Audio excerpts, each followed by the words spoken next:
আমার বড় বোন যখন মারা যায় তখন শালিকে কেন দুলাভাই বিয়ে করলো, আপুর কেন সবকিছু আমার হলো, এটা জানতে পারবেন পুরো ভিডিওতে। আমার মতো এমন জীবন কোনো মেয়েও চাইবো না, কোনো পরিস্থিতিতে যেন এমন জীবন যেন কোনো মেয়ে না। আমরা 3 বোন 2 ভাই, আমার 3 বোনের ভিতরে 2 বোনের বিয়ে হয়ে গেছে।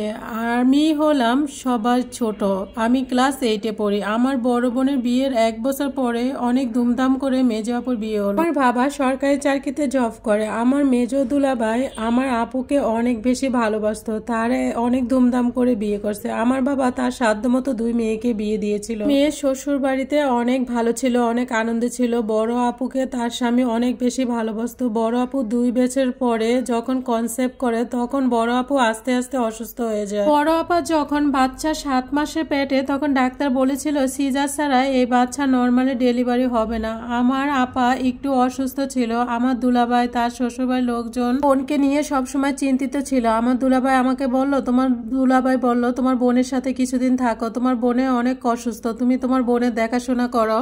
দুলাভাইয়ের কথা, তার পরিবারের কথা, তাদের কথা চলে গেলাম। তাদের বাড়িতে কিছুদিন ছিলাম। তাদের বাড়িতে সবাই আমাকে বেশি ভালোবাসতো। তো এইভাবে কয়েক মাস চলে গেল। যখন ডেলিভারির সময় হলো তখন আপু অনেক অসুস্থ হয়ে গেল। তখন সিজার করার আগে আমার দুলাভাইকে ডাক্তার এসে বলল, আপনার স্ত্রী বা সন্তান দুজনকে বা একজনকে বাঁচাতে পারবো।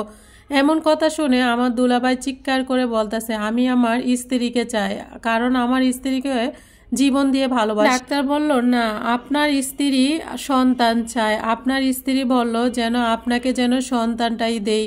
তখন আমার দুলাভাই চুপ করে কান্না করতেছিল, কিছুই বলতেছে না। তারপর অপারেশনের পর আমার বোন মারা গেল। বোন মারা যাওয়ার পরে সবাই খুব টেনশনে পড়তেছে, এই বাচ্চাটাকে কিভাবে মানুষ করবে। আমার বোনের শাশুড়ি অনেক টেনশন করতেছিল, সেও বয়স্ক মানুষ, সে যে দেখাশোনা করবে ততটা তা পারবেও না। হঠাৎ করে আমার দুলাভাই আমাকে একদিন সামনে এসে বলতেছে, এই বাচ্চার দায়িত্ব তুমিই নাও, আমি কোনোদিনও তোমার কাছে আমি স্বামীর অধিকার নিয়ে আসবো না। তখন আমি রাজি ছিলাম না। তখন আমার মা বোন সবাই আমাকে বোঝালো যে, কারণ আমার বোন আমাকেও ভীষণ ভালোবাসতো, কিন্তু আমি কি করব বুঝতে পারতেছিলাম না।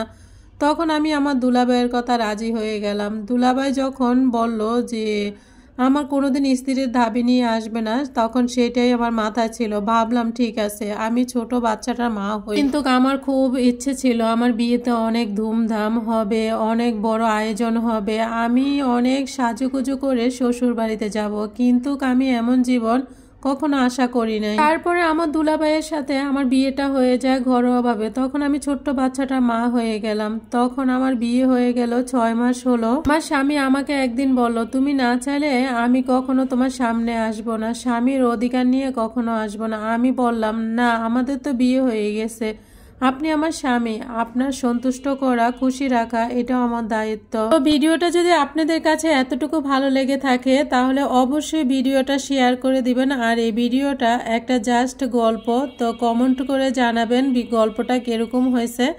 তা আজকের মতো এ পর্যন্ত, কি সবাই ভালো থাকবেন। খাওয়া দাওয়া শেষ করতে করতে গল্প শেষ।